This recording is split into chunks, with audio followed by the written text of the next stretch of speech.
Salut à tous et bienvenue sur votre chaîne Real Madrid Info. Voici une toute nouvelle vidéo dans laquelle nous allons parler de les dernières infos du Real Madrid. Voici les grands points nous allons développer. Premièrement, Bellingham déjà dans l'histoire du Classico. Ensuite, le coup de chaud entre Ancelotti et Vinicius en fin de Classico. Et, une loi spéciale pour l'arrivée de Mbappé. Et d'autres infos du Real Madrid. Je vous explique tous dans quelques secondes. Donc, restez juste qu'à la fin de la vidéo pour ne rien manquer. Mais avant tout, abonne-toi si c'est la toute première fois que tu nous suis sur cette chaîne, et activez la notification afin d'être à la une de toutes nos vidéos d'actualité comme celle-ci, donc n'hésite pas à lâcher un gros pouce bleu et quitter votre commentaire. Si c'est fait les amis, on y va. 3 poids lourds de la Premier League ont les yeux rivés sur Ferland Mendy. Malgré l'estime de son entraîneur au Real Madrid, le futur du talentueux latéral français demeure incertain.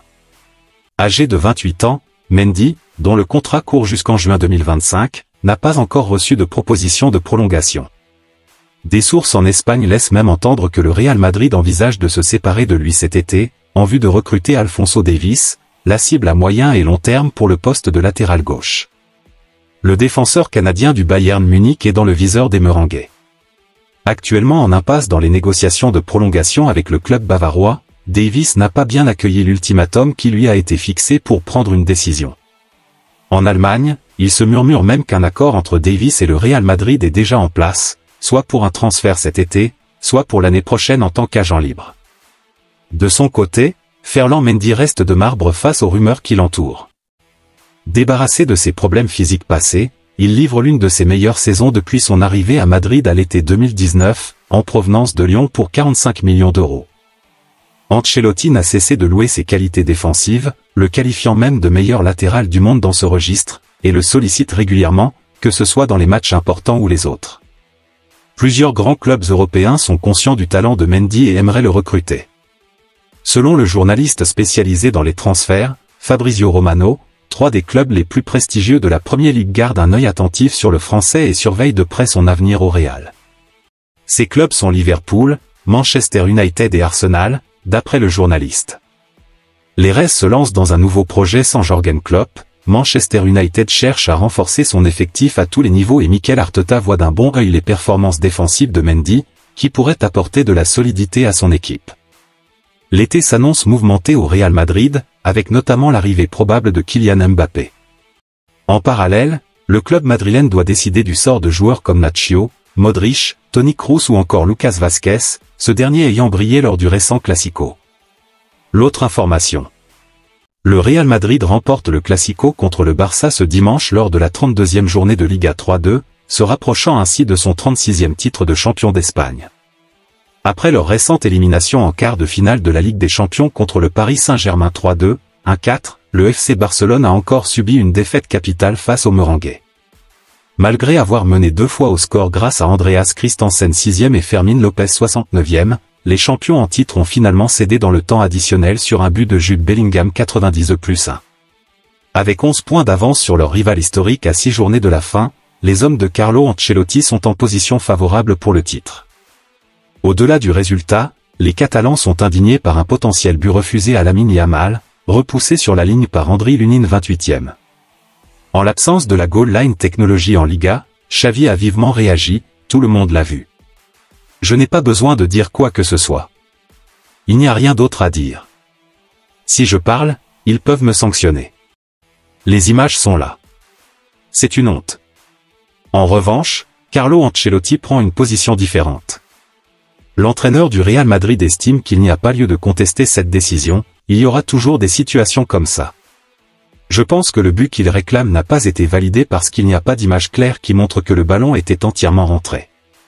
Et le penalty sur Vázquez me semble assez clair. De mon côté, je suis heureux du résultat, j'ai dit que cela avait été un beau match, pour nous comme pour Barcelone. Le Barça a montré un très bon niveau avec tous les jeunes joueurs. C'était un grand match de football. L'autre information. Après la victoire du Real Madrid contre le FC Barcelone 3-2 lors de la 32e journée de Liga, Jude Bellingham, auteur du but décisif, a exprimé sa satisfaction envers ses coéquipiers. L'international anglais a salué la performance de son équipe lors de ce Classico tendu.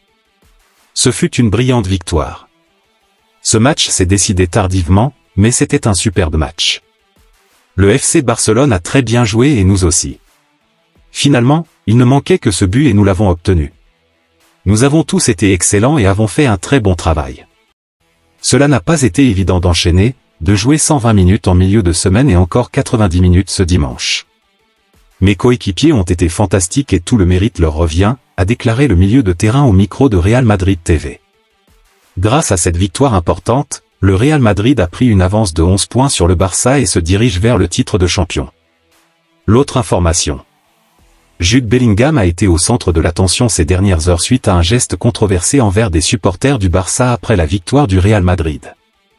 Dans un classico mouvementé, marqué par des décisions arbitrales discutables et des retournements de situation, avec le Barça menant à 2 reprises avant de s'incliner 3-2, Bellingham a été l'homme du moment en faisant pencher la balance en faveur du club merengue avec un but crucial en fin de match, scellant ainsi presque définitivement le titre en Liga. Mais le milieu de terrain anglais du Real Madrid, en dépit de son statut de héros de la soirée, a également été le protagoniste d'un acte contraire à l'esprit sportif. Selon des sources relayées par AS, lors des célébrations post-match sur la pelouse de Bernabéu, Bellingham aurait adressé un geste peu élégant à certains supporters du Barça, les invitant à se taire. Il est toutefois plausible de supposer que les joueurs catalans n'étaient pas non plus en train de lui adresser des félicitations à ce moment-là. L'autre information. Le classico entre le Real Madrid et le FC Barcelone a été marqué par une erreur d'arbitrage sur le but refusé de Yamal, mettant en lumière l'absence de la goal line technologie en Liga.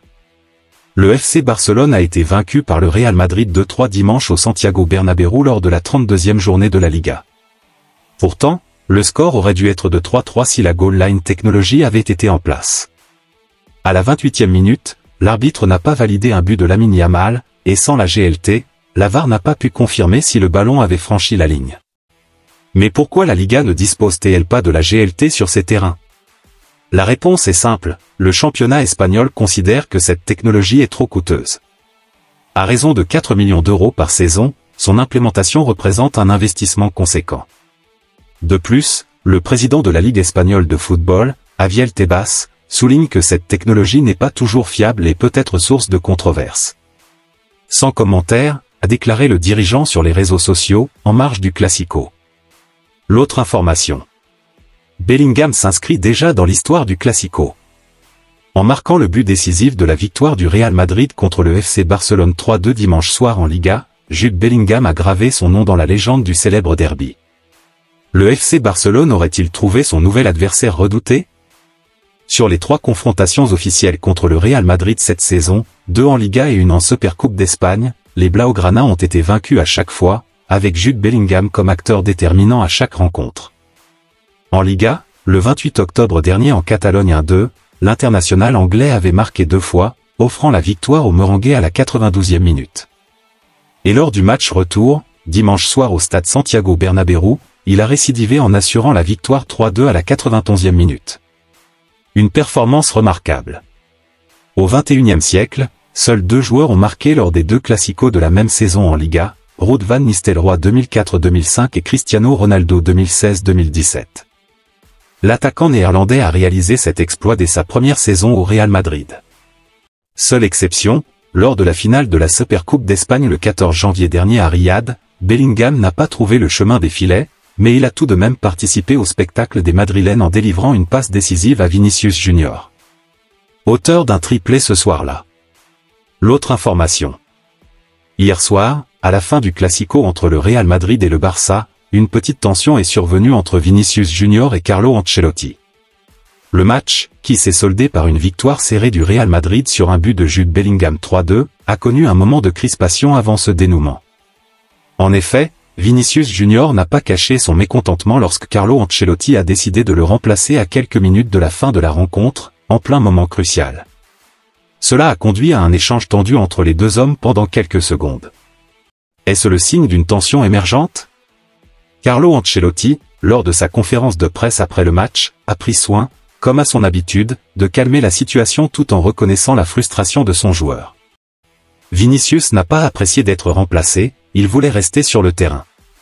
Je lui ai expliqué qu'ils avaient fourni un effort immense, surtout compte tenu de leurs efforts précédents. Nous leur demandons beaucoup en défense, de travailler pour l'équipe. Ils créent beaucoup de problèmes avec leur vitesse, leur attaque dans l'espace et cela leur demande beaucoup d'énergie. Je comprends leur désir de continuer, mais il était nécessaire de rafraîchir les jambes, a déclaré Ancelotti devant les médias. L'autre information. Le Real Madrid prépare le terrain pour l'arrivée de Mbappé. L'attaquant Kylian Mbappé, attendu cet été au Real Madrid, devrait bénéficier d'un traitement spécial à son arrivée dans la capitale espagnole. En plus de devenir le joueur le mieux rémunéré du vestiaire merengue, l'international français devrait profiter d'un avantage fiscal attrayant. En effet, le gouvernement dirigé par Isabel Díaz Ayuso, présidente de la Communauté de Madrid, travaille sur l'approbation définitive d'une loi qui offrirait des réductions d'impôts sur le revenu aux étrangers effectuant des investissements dans la ville.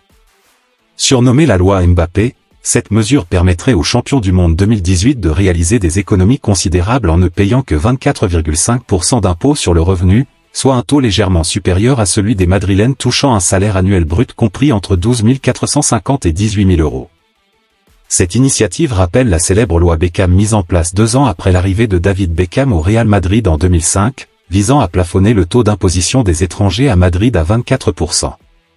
Bien que cette loi ne cible pas exclusivement Mbappé, elle vise à encourager les investissements étrangers dans la capitale espagnole. Une aubaine pour le prodige français lors de son transfert imminent au Real Madrid. Merci de l'avoir suivi, n'oubliez pas de s'abonner et d'activer la notification pour ne pas rater aucune de nos prochaines vidéos et quittez votre like pour plus d'encouragement. Merci, à bientôt.